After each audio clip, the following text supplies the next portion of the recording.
Alhamdulillahi Rabbil Alameen. As-salatu was-salam ala ashrafil anbiya'i wal mursaleen wa ala alihi wa sahbihi ajma'een. Amma ba'd, ayyuhal ikhwa. أحييكم بتحية الإسلام. السلام عليكم ورحمة الله.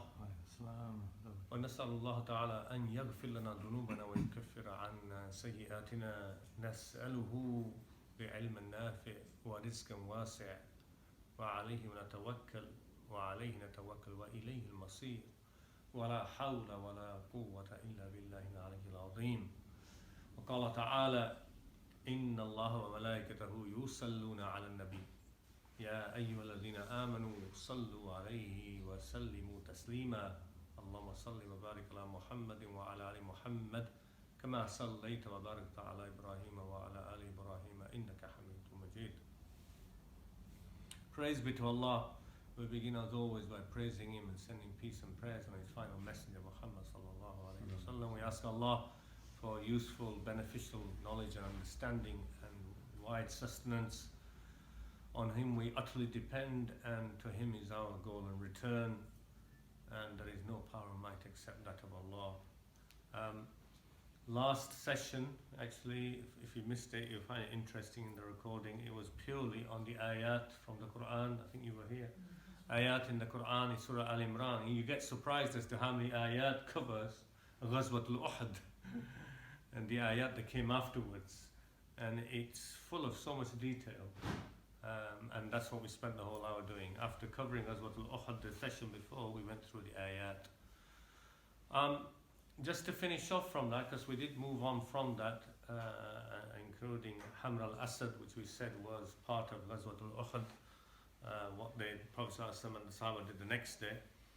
But I finished the session before last by mentioning about how the Prophet ﷺ ordered the martyrs, 70 martyrs, amongst whom was of course Mus'ab ibn Umayr and the Prophet ﷺ's uncle as well, Hamza radiallahu anhum ajma'in, all of the martyrs. And the Prophet ﷺ, as I mentioned last time, they told them to dig the graves a bit deeper so they won't have to do so many, because they were injured, those who were left, and there was a threat of the enemy coming back. Yeah, and all this is seen as some of the reasons, that the purpose behind putting 2 or 3 in each grave of the shuhada without washing them, finding coffin for them, because on a battlefield where you're going to start looking for places to go and wash and all that, it causes duress on the rest of the military who are injured and in pain. So this is the reasoning behind which ulama said why it was made so easier, without a coffin, without a bath, and without salah as well. Without salah. There are a few hadith which mention that the Prophet ﷺ said bury them without salah and without washing them, because their wounds will be a witness on the day of judgment, and I will be a witness for them. Sallallahu alaihi wasallam. So there are a few hadith like that. Now, I mentioned that about doing salah therefore on the shuhada, those who are shaheed in battle. Ulama came with different opinions based on this. There isn't just one opinion on this.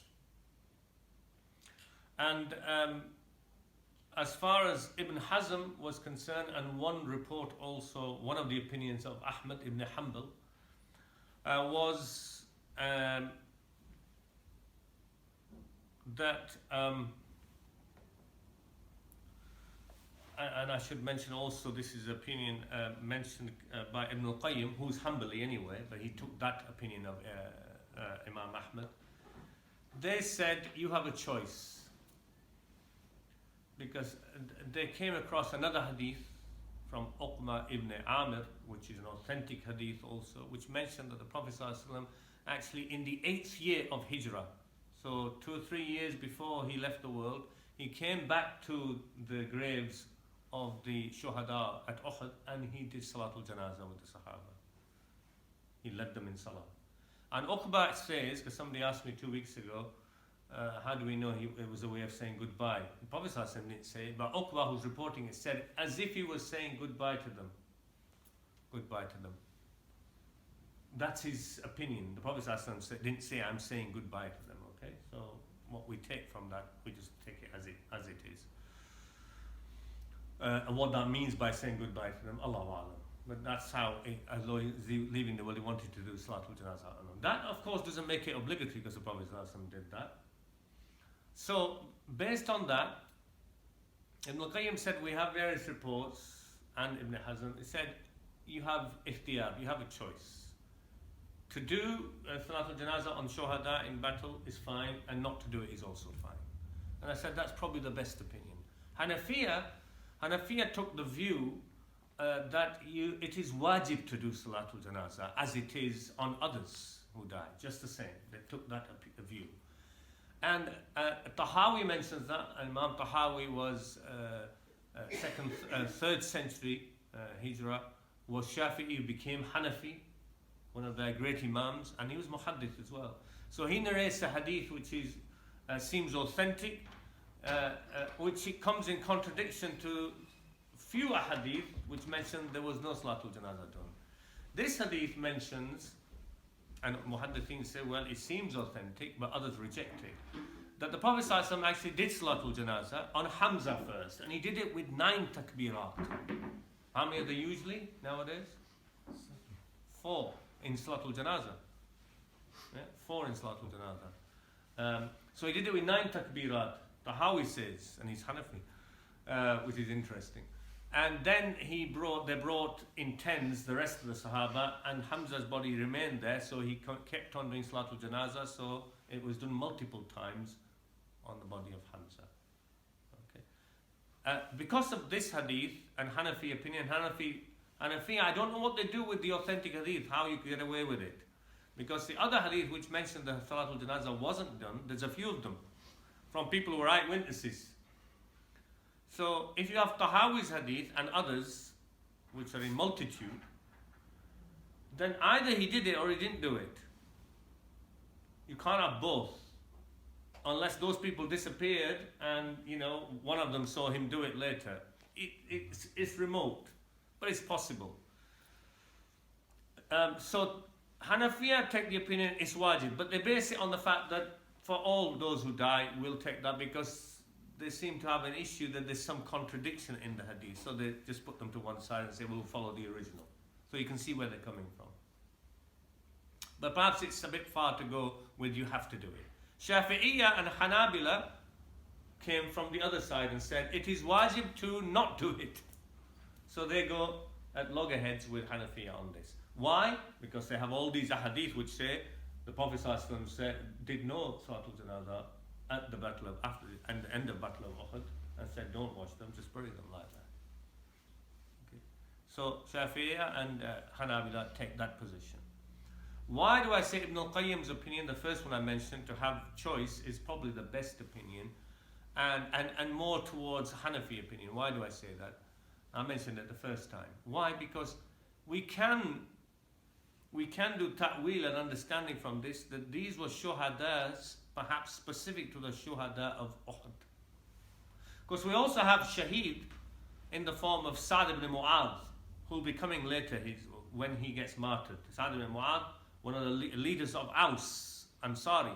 When he got injured in battle, Ghazwa with the Qurayza, Bani Qurayza, he was injured in that battle and died from those wounds. That's called the shaheed of the battle.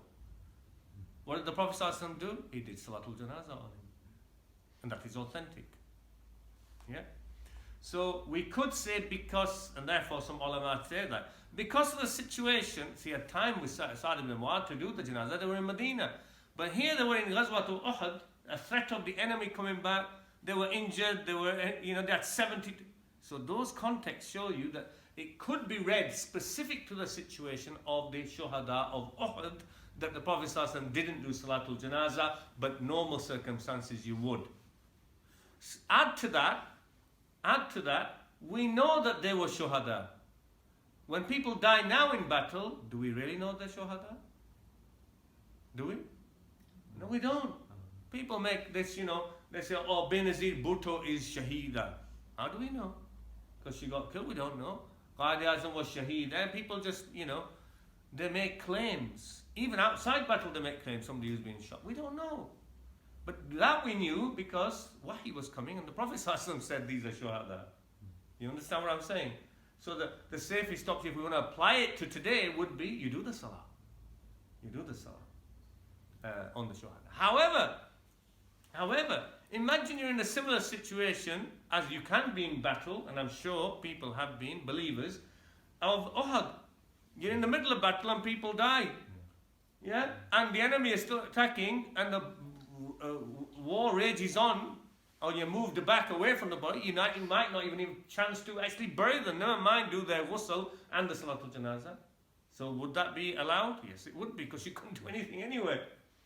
So you follow me, how to understand, it's an interesting topic.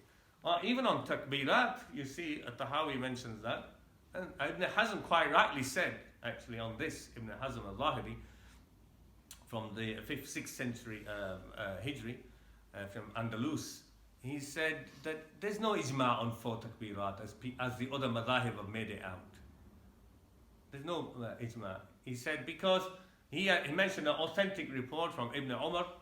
I think Ibn Umar, he led, not Ibn Umar, one of the Sahabi, not Ibn Umar actually, who led the salah, and he prayed with 5 takbirat. And one of the tabi'een asked him, how come you're doing 5 takbir? I thought it was 4. So he said, no, I'm following the sunnah. The Prophet ﷺ prayed, led the takbir, led the janazah prayer. At one time he did 5 takbirs. Another time he did 4 takbirs. So the same debate even on this issue. Of course, there's a whole debate about Salatul Janazah, whether Surah Fatiha is recited in it or not.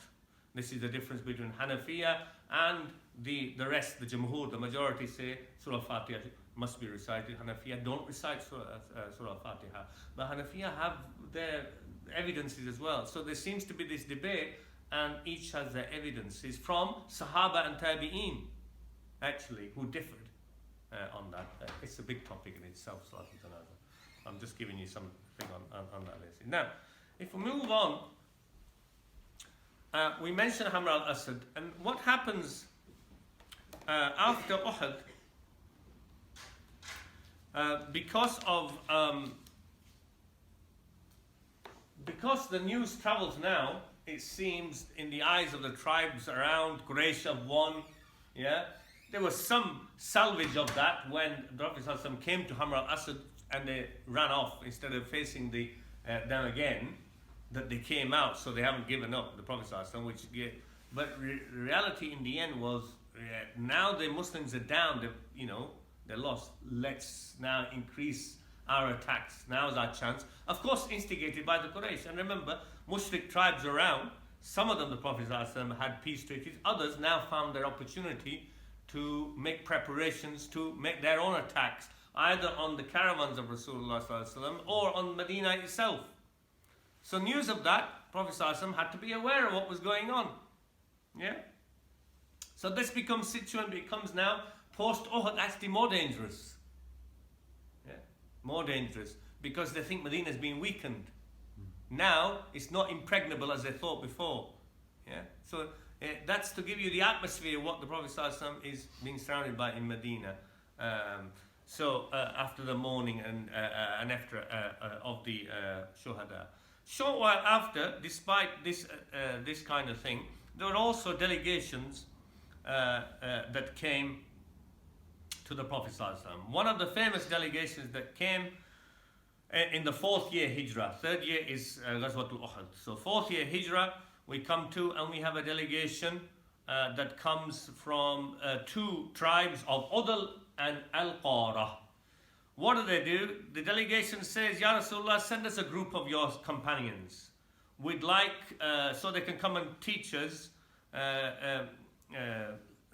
about the deen, and so that we can become Muslims. So the Prophet ﷺ sent 10 Sahaba on this occasion to these 2 tribes. Their leader was Asim ibn Thabit. And when they reached a place called Ar-Raji', that's why it's known by this treachery of Ar-Raji' from these 2 tribes. When they reached a place called between Asfan and Mecca, in between, called Ar-Raji', they were attacked. They came just to do tabligh and to teach. And all of them were killed except 3 of them. Yeah.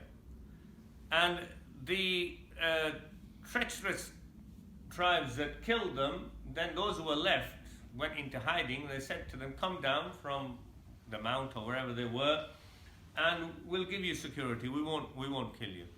We promise to give you security. The leader, Asim ibn Thabit, at that stage was still alive, and he said, look, I'm not going to take the security of mushrik.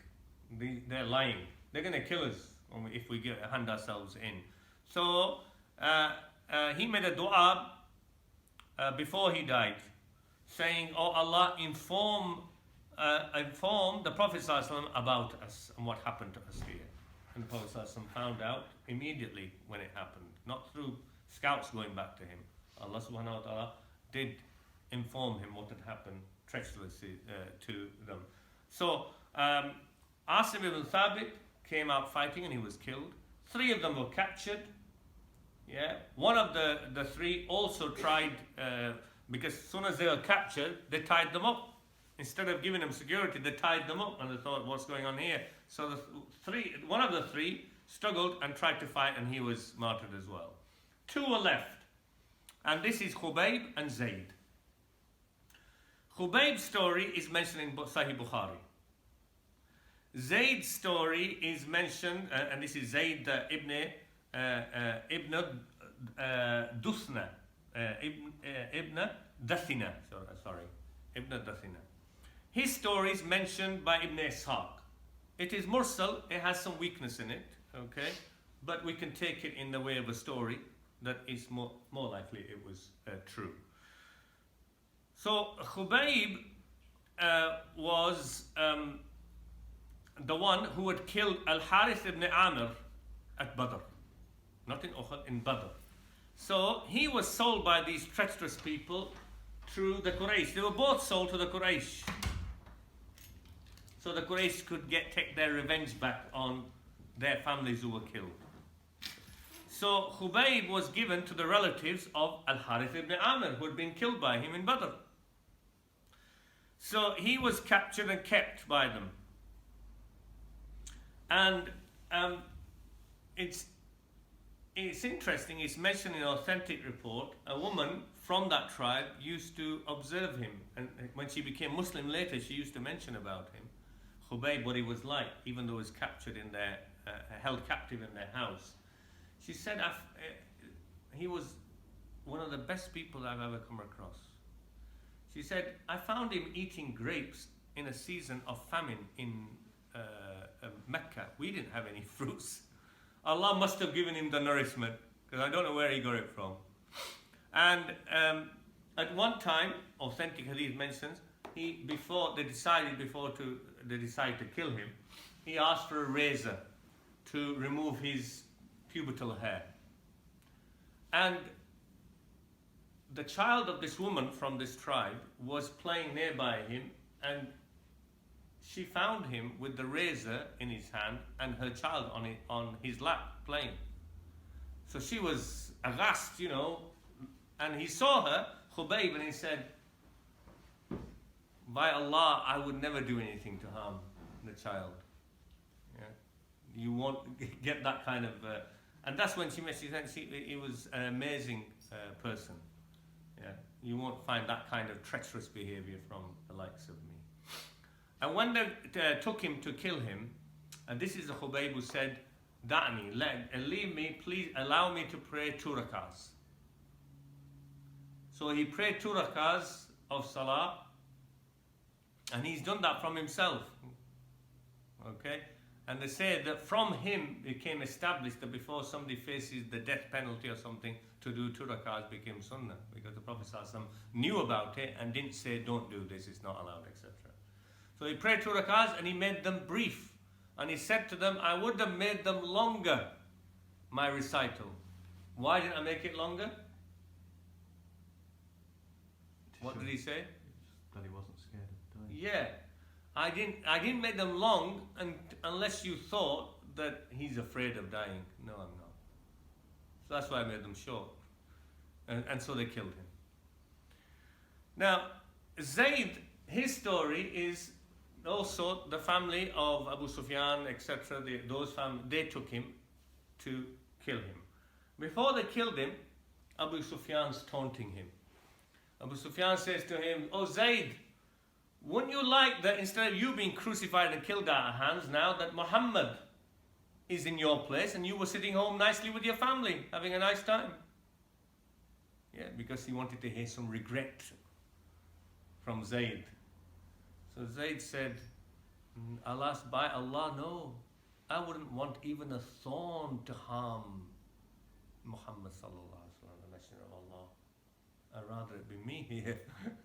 Wouldn't want a thorn. So Abu Sufyan said, and used to say, "I've never seen anybody," and you see other occasions as well, anybody more loved as a leader by his followers than Muhammad sallallahu alaihi wasallam. Yeah, so these little bits that are affecting people, you see, what they're seeing. So Zayd was killed. It's interesting, if you look at the sealed nectar, which is one of the famous, more recent times seerah writings, I mentioned right at the first session last year, then what he's done is he's mixed up the stories of Hubayb and Zayd. The bit about Zayd saying, "I wouldn't like even a thorn to harm," he's put that in the story of Hubayb.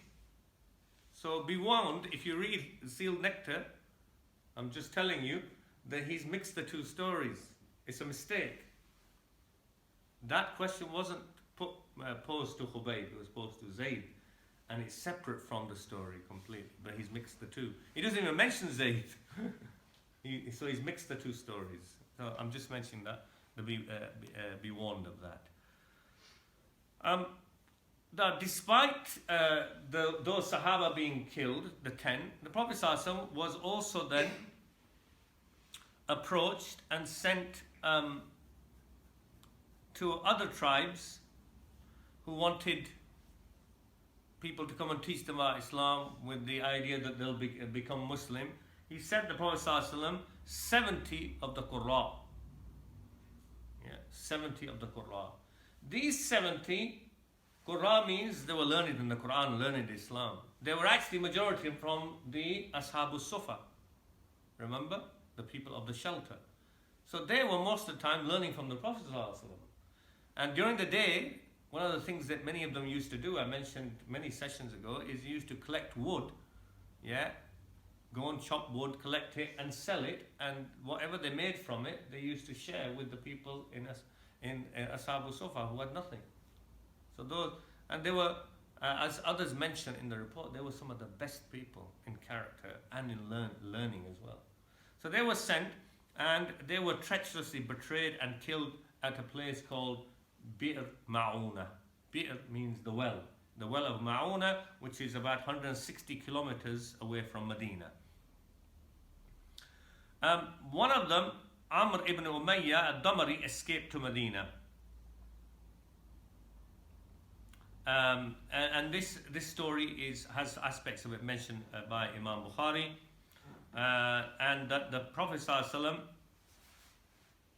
Bukhari and Muslim mention that Prophet ﷺ used to, after these treacherous killings of his Sahaba, made dua qunut in Fajr Salah, in the second rak'ah, for a whole month.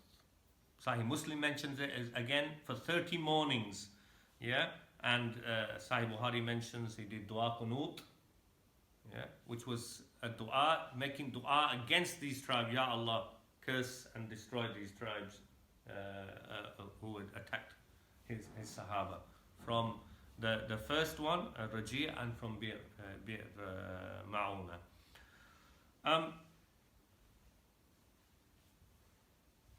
And you know, really the idea of qunut, the dua qunut that we have, that we nowadays do most regularly and in Salatul Witr. The Prophet ﷺ's time, this is when he did dua qunut. In his Salatul Layl, actually, as some ulama said, that dua qunut was established by Umar bin Khattab radiallahu anh in Ramadan, in the last half of Ramadan, after Taraweeh in Salatul Witr. We have nothing from the Prophet ﷺ that he did that, by the way, which is interesting for you. Yeah. Of course, we had nothing like Salatul Tarawih in Jama'ah, 20 rakahs or 8 rakahs after Salatul Isha from the Prophet ﷺ. That was also established by Umar bin Khattab. Yeah, well, of course we accept it, Sahaba accepted it, it's fine because it's voluntary extra prayer anyway. Yeah. But Qunut is an interesting thing. The Prophet ﷺ only ever is reported to it in Fajr, in the second rakah. Shafi'iyya, Imam Shafi'i had the opinion that it is obligatory part of Salatul Fajr. So Shafi'iyya do dua Qunut from this every Fajr in the second rakah. Did you know that? And in fact they say if you miss it, you have to do Sajdatul Sahu, as though you missed an important part of it. It's an essential part of it.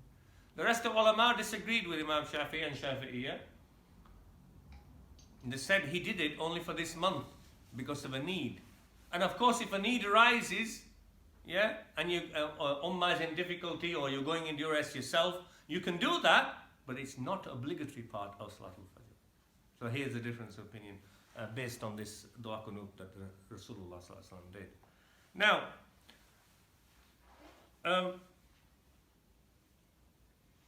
interesting report in Sahih Muslim, yeah, that when these 70 Qurra were martyred treacherously, Anas mentions that the Prophet ﷺ prayed for 30 mornings, Salatul Fajr, doing qunut against these tribes who killed them treacherously.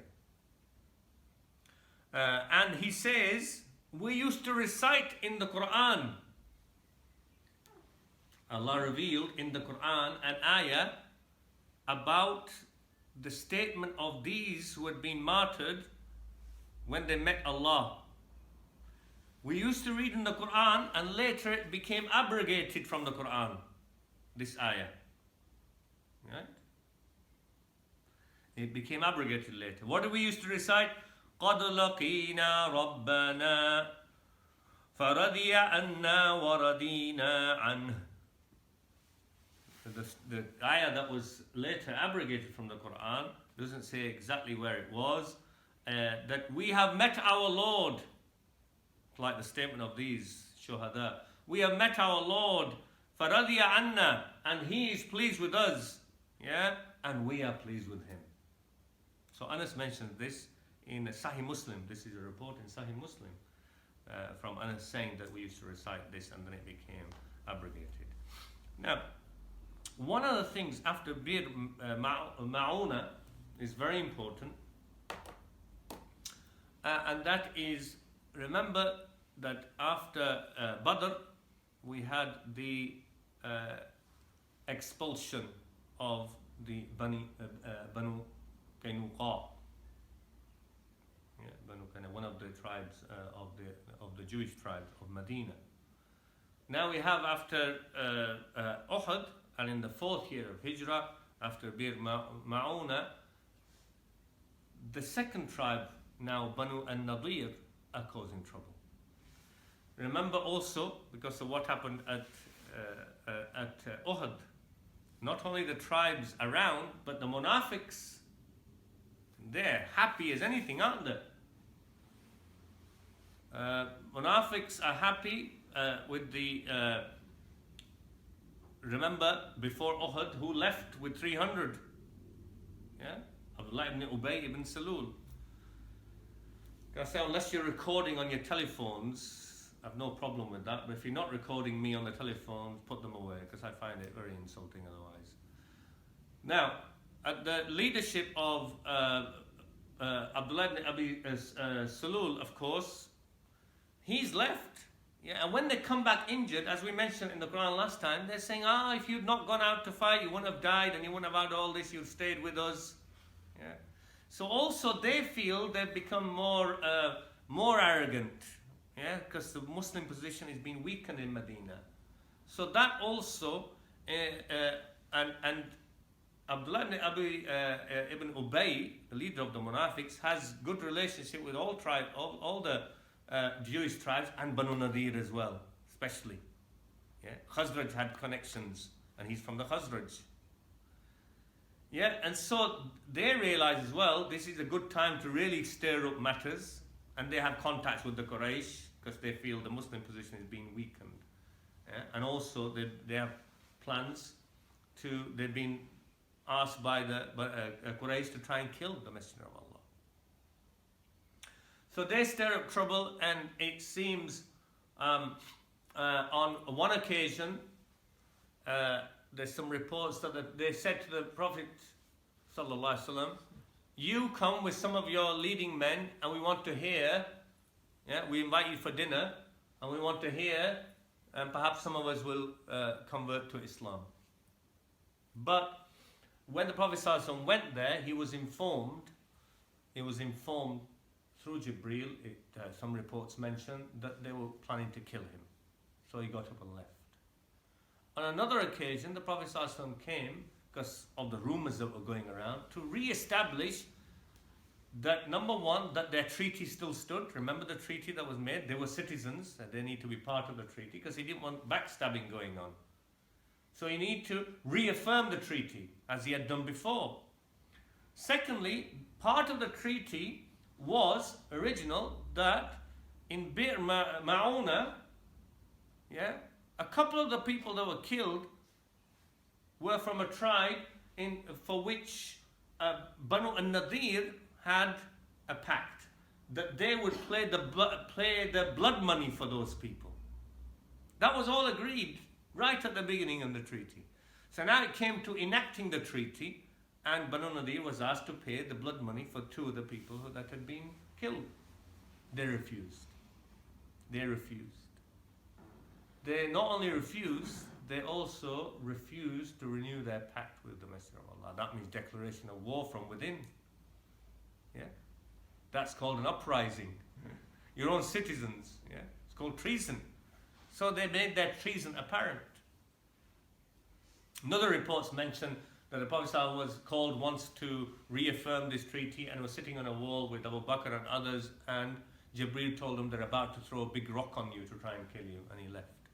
Then the Prophet ﷺ sieged their place for 6 days, because they lived in fortresses, and eventually they gave up and handed themselves into the decision of the Prophet ﷺ, which was ejection for their treason. They could not be trusted. And Prophet ﷺ was still at war with surrounding tribes and Quraysh, and they were in the other side. So when you read Seerah, and when you read Seerah with blinkered eyes and hatred for Islam, you see, oh, look what he's doing to the Jews, he's getting rid of them here, getting rid of them there. But when you look at the reality, he's not just getting rid of them. Because they were disbelievers, mushriks and others, and they'd been there all this time. Why were they being expelled now? Because of treason. For treason reasons. As Banu Qaynuqa was also expelled banished for the reason of treason. You had it here as well, treason, and a threat to the life of Rasulullah ﷺ, trying to kill him on more than one occasion. And they were allowed to leave with whatever belongings they could carry, except for weaponry, etc. They couldn't take. And historians mention they took even the doors of their houses and made sure they destroyed their houses as much as possible what they left behind. On camelback, they went in a big parade. And they left, and they went to Sham, and many of them, of the leadership, and others went to Khaybar. Now remember Khaybar, because that's going to become apparent. Because they don't stop causing trouble. They continue to cause trouble in Khaybar. They've got big, important pacts with the Quraysh in Mecca. And that continues. So anyway, this is the expulsion of Banu Nadir in the 4th year of Hijrah. Because of their treachery and treason. Prophet ﷺ, now, remember also that 3rd year was Uhud. And at the end of the Battle of Uhud, there was an agreement made, which was confirmed, which whatever ways of communication with Mecca, that we will meet again. Remember where? The next year, the 4th year. Where would they plan to meet for the final conflict? Badr this time. Back to Badr again. So this is the second Badr, the pre-arranged Badr, where the battle was supposed to take place. So the Prophet ﷺ arrived in Badr with 1,500 believers. Okay, the banner being carried by Ali this time, radiallahu an, and he stayed 8 days waiting for the enemy to turn up. Abu Sufyan, the head of 2,000 mushriks and Quraysh, came out for about 40 kilometers, and he made an excuse. It was drought times. He said, oh, there's drought, we've got bad crops and things, we'll come another time, and I'm going home, I don't know whatever your guys are doing. So they went back. So this was now, so the cowardly nature in the end of not facing. So there was no battle then take place, and they didn't meet. The Prophet ﷺ and the companions stayed there and did some business and trade, etc. for the 8 days, and went back in a good state. Dumatul Jundal is mentioned as well. Dumatul Jundal was near the borders of Syria. The Prophet ﷺ went with 1,000, ahead of 1,000 fighters to the mushriks. Dumatul Jundal, they were a mixture of various tribes. They were highway robbers. They were planning to attack Medina because they thought his position was weakened. So Prophet ﷺ preempted that and took the 1,000, and when he got to the area of Dumatul Jundal, they dispersed and all left. There was no real fight. Now, the next main event is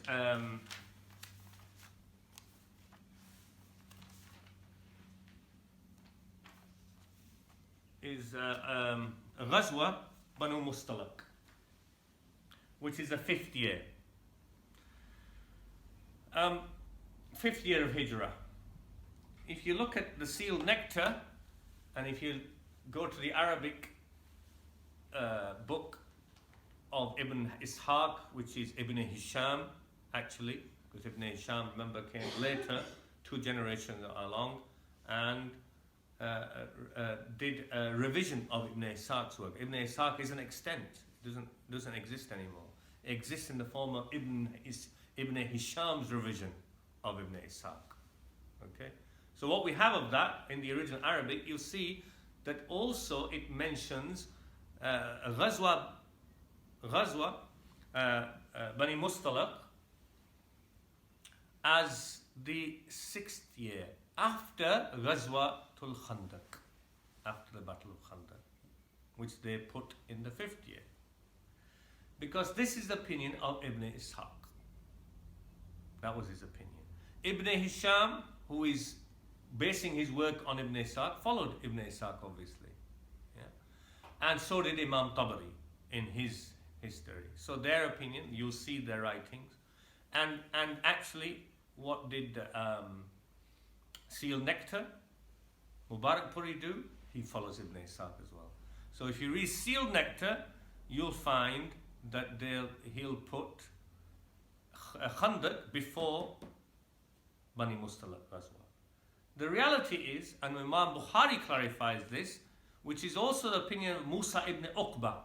Musa ibn Uqba is the other more reliable hadith narrator, a more reliable student of Imam Zuhri. Yeah? Ibn Ishaq is a student of Imam Zuhri. Musa ibn Uqba is. Musa ibn Uqba's work isn't available, but some of his reports are still narrated by other scholars, like Imam Bukhari mentioned. Musa ibn Uqba's opinion, which is seen as more authentic, and Imam Bukhari explains why, is that Banu Mustalaq was in the 5th year of Hijrah. Was in the 5th year. It is narrated by Musa ibn Uqba. Imam Bukhari says, why? Because Sa'd ibn Mu'adh, the Ansari, leader of the Aus, was present in Ghazwatu Bani Mustalaq. That is authentic, that he was present. If that was to be after Khandaq, it's impossible, because he had been martyred at the end of Khandaq, as we'll see. So how can he be there in the 6th year when he's supposed to be dead a year before, martyred? So it's a very strong and good argument, Imam Bukhari puts, and therefore Imam Bukhari rejects Ibn Ishaq's version and accepts Musa ibn Uqba's version, which is the most authentic version, I believe, yeah, based on that story. If you look at Shibli Numani, his Siratul Nabi, you'll find it is the right way around. He puts Bani Mustalaq with the same arguments, he puts it in the 50th. So the weaker is the version of Ibn Ishaq and followed by the sealed nectar version. Best is the version that this took place before the Khandaq. This Bani Mustalaq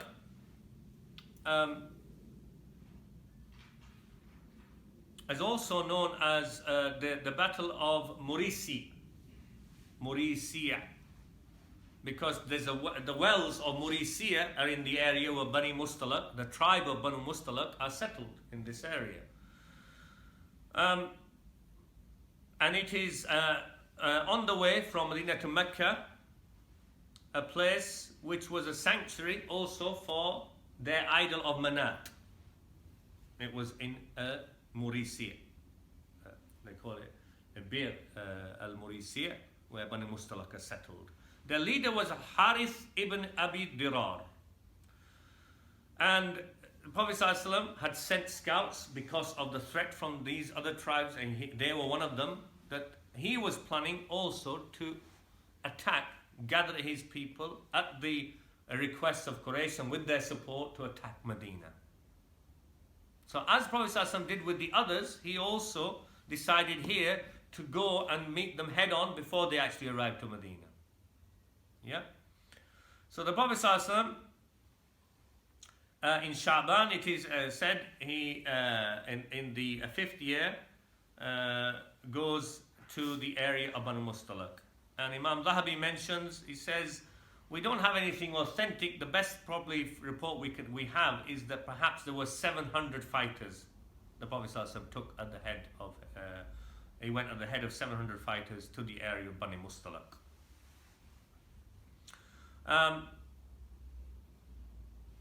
And we have from Bukhari Muslim, Ibn Umar reports, who was an eyewitness there, that the Prophet ﷺ attacked them and took them by surprise. And they were dispersed. There was very little fighting. There was little fighting, and in the end, many of their women, children were captured, taken captive, and their goats and herds, etc., were taken captive as well. Now, so as I said, little resistance in regards to this battle from them because they were dispersed. We have what happened, that the victory was pretty swift in this regard. However, as they were settled near the wells of Murisi, still in the area where the battle had taken place, an incident takes place. And Bukhari and Muslim mention this incident as well. There was a dispute between a Muhajir and an Ansari near the wells. The Muhajir in the dispute kicked the Ansari. So the Ansari called out, Ya Ahl al-Ansar, or Ya Aws wa Khazraj. And the Muhajir said, Ya Muhajir, Ya Ayyuhal Muhajir. So he called, Oh Muhajirun. So there was, now these are believers on one side, yeah, the people of Medina, on the other side, the people of Mecca. So dangerous when this rift between them, yeah, danger of fighting between the Muslims. Yeah. So the Prophet ﷺ heard of this and swiftly dealt with it. Because had he left it, it could have been swords drawn and they would have been killing each other. So the Prophet ﷺ put it to rest by saying, these are the calls of Jahiliyyah. What's the matter with you? Reminding of their brotherhood and Islam and how Allah favored them. Why are they making these Jahili calls to arms over two people just quibbling over something? Yeah. So stop this, Prophet ﷺ said, and went away. Abdullah ibn Ubay stirred up the trouble because he found this opportunity, and he'd come out on this with some other munafiqs. So he'd come this time. The Prophet ﷺ didn't say, oh, you munafiq, you stay in Medina, you're not coming. So it's a way of dealing and keeping people overall you keep the peace, but you have to carry on people along and hope and pray that they will see guidance in the end. Yeah, hope and pray they will see guidance. So he stood up and said, no, carry on. Yeah, carry on. And he stood it up and he said, I told you, these people, yeah, it's like the old Arab saying, Sammin kalb, Sammin kalb, Sammin al kalb, yakulek. Fatten your dog and the dog will eat you. So he's referring to the Muhajirs and the Prophet as dogs. So it's like the Arab saying, no, I say carry on, don't stop. We need to sort these people out. They're getting the upper hand over us. Yeah, you carry on like this, and you know they'll overtake everything. So he's stirring it up even more, and so much so that he actually says, Amma wallahi, as for me, by Allah, la in raja'na ila al-Madina, when we get back to Medina, la yakhrujanna ala az minha al-adhal. When we get back to Medina, the most honored one will throw out the humiliated and the low one. So he's referring to himself as the honored one, and the Prophet ﷺ as the sort of outcast and the lowly and as the dirt. So he's going to do that when we get to Medina. So he's putting it in that way that that person will do that. He doesn't say I'm going to do it. Look how he puts it. He says the most honored one will throw out the one who's low and cast out. Now, the news came back, and this report was reported to the Prophet ﷺ.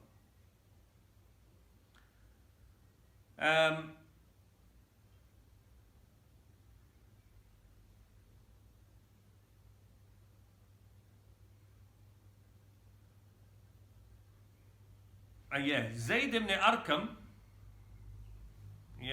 Zayd ibn Arqam, one of the Sahabi, also reported this. Imam Bukhari mentions it to the Prophet ﷺ, that this is what Abdullah ibn Ubay said.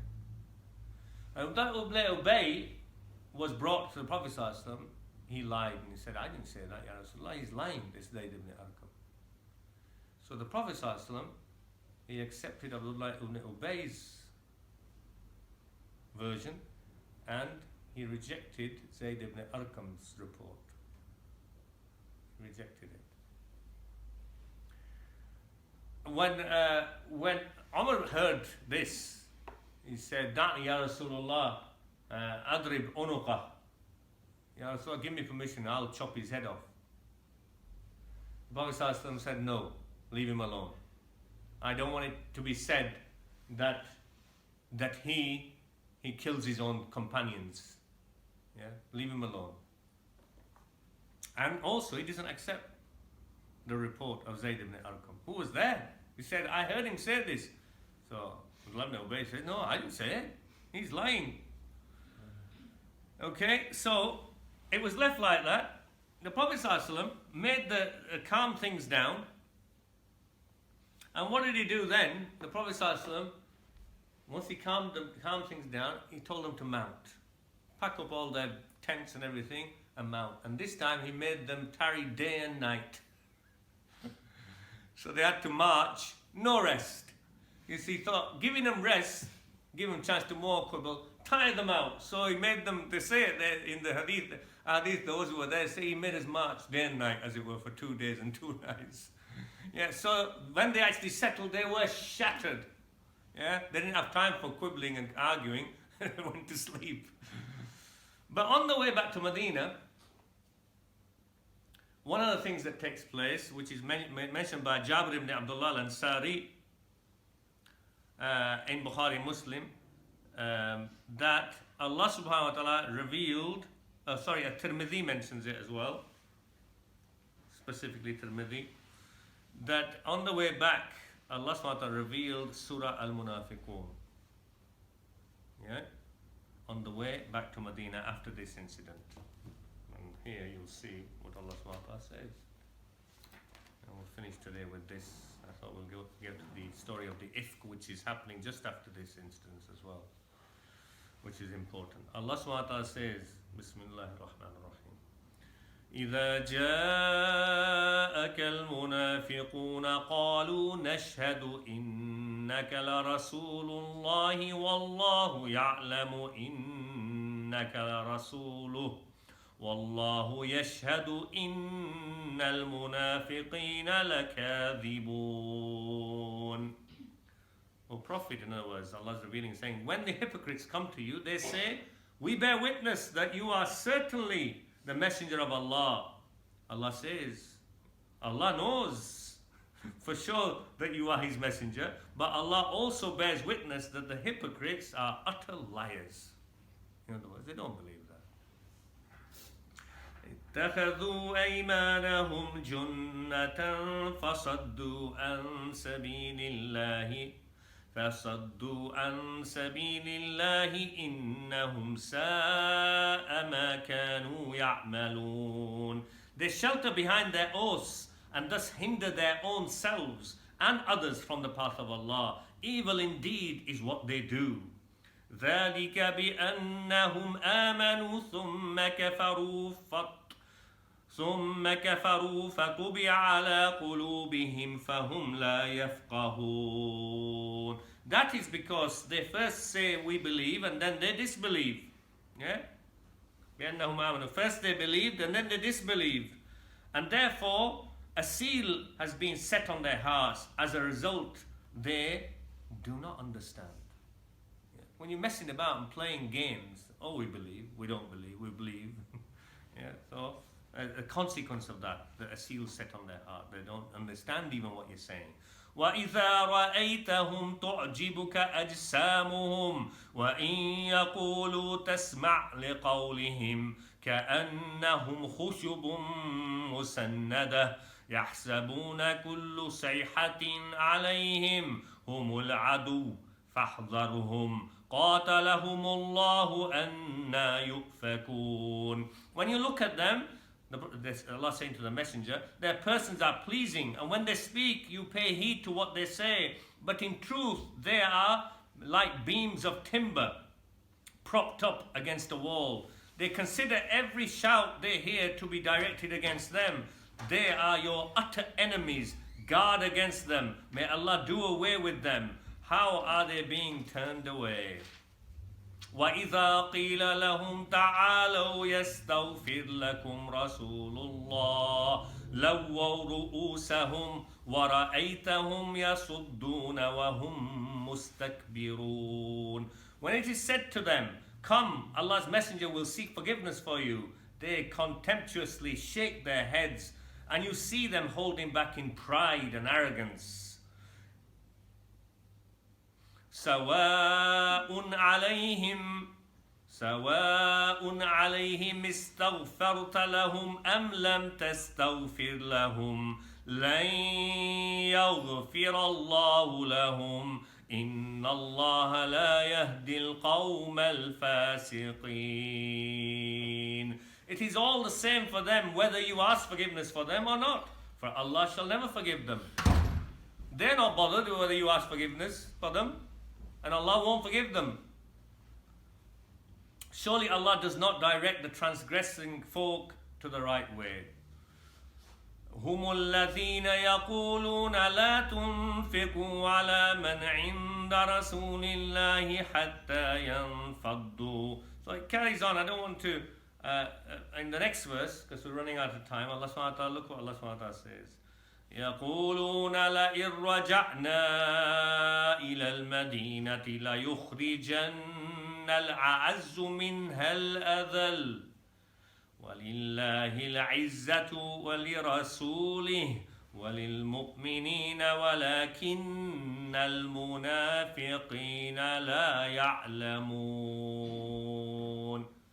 Allah subhanahu wa ta'ala used exactly the words that Abdullah ibn Ubay used from his lips and then denied. Yeah? Look. لَإِنْ رَجَعْنَا إِلَى الْمَدِينَةِ لَيُخْرِجَنَّ الْأَعَزْ مِنْهَا الْأَذَلَّ. That's exactly what he said. Yeah? When we get back to Medina, the most honored one will throw out the one who is Dhalil. So Allah says, they say, meaning him, and those who are following him, his little gang of munafiqs. So Allah's confirming they said it. What's that proved? Zayd ibn Arqam was right, wasn't he? So Allah's revealed in the Quran, they say, when we return to Medina, the honorable ones will drive out from it the ones who are abject and low. In truth, all honor belongs to Allah and to His Messenger and to the believers, but the hypocrites are not aware. They're ignorant. So this is the ayat that Allah SWT revealed, and the Prophet ﷺ said to Zayd ibn Arqam on the way back when these were revealed, Allah has confirmed your truthfulness, truthfulness, O Zayd. Because Prophet ﷺ didn't accept it before. So we'll finish there, inshallah. 5 minutes? Yeah. We'll finish there, and because the what's linked on the way back is the story of Ifk, which also has many ayat in the Quran. We'll cover it next time, inshallah, which is mentioned in Bukhari and Muslim from the lips of Aisha radiallahu anha herself, what actually took place. So any question what we covered today? Just a question about the warnings given to the Prophet ﷺ. Was he the only one given the honour of a warning of treachery directly? Obviously, we've lost so many of the noble Sahaba and the Tabi'in because of the treachery that has occurred. Was the Prophet ﷺ not given any prior warnings to any other than himself? Or was this indeed part of Allah's plan to teach us a lesson about the potential treachery of others? Is that treachery in relation to the treachery where one is when they invited the Sahaba to come and teach them? Yeah, about no, he Islam? wasn't warned actually until after. Yeah, you could say no, it's a lesson. You could say a message of Allah, but similar things, the prophets have to go through still. Of course. And the Sahaba did. I mean, Ghazwa of Uhud as well. He could have been told that the archers are going to do this or make, and it wasn't. No, this is part and parcel of Allah's laws as they unfold, and part of lesson giving to the companions and the people to come. That things are not perfectly done, but trials and tribulation are required. The Messenger himself faced the most difficult times. Out of all the Sahaba, he faced the most difficulty himself. From injury and hurt and pain and hunger and starvation. You go through his seerah, you'll see what he faced. And he was the most forgiving. Sallallahu alayhi wa sallam. So, at times he was warned. Jibreel coming and telling him. And he's finding out through scouts as well that he's spread about. So you have to make the wasila as well. He didn't just sit in Medina with his Sahaba, eating 3 meals a day. And every time Jibreel coming and saying, they're now doing this, they're doing. No, he's sending out and showing them, because after he's gone, they're going to follow that method as well of taking shura and being alert and being aware and teaching, and all that's there, isn't it? So lesson for us and for leaders as well. In Absolutely. Terms of how to lead. Absolutely. And one of the things about Rasulullah's life is, and this is when we go to a hadith especially, seerah gives you an overview, but authenticity, one of the things that you study in Sharia when you analyze a hadith as a faqih, as an alim, is this hadith for general application? Is this hadith referring to a judge? Because the Prophet says, qadi. Yeah. Is this hadith referring to a political situation of him being a leader and not general for public? Yeah. So all this has to be deciphered and looked at.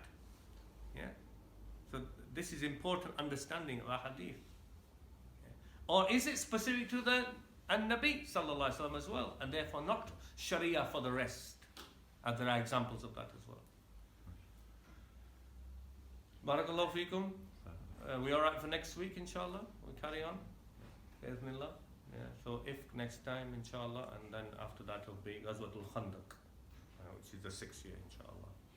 أقول قولي هذا واستغفر الله لي ولكم إنه هو الغفور الرحيم وآخر دعوانا الحمد لله رب العالمين.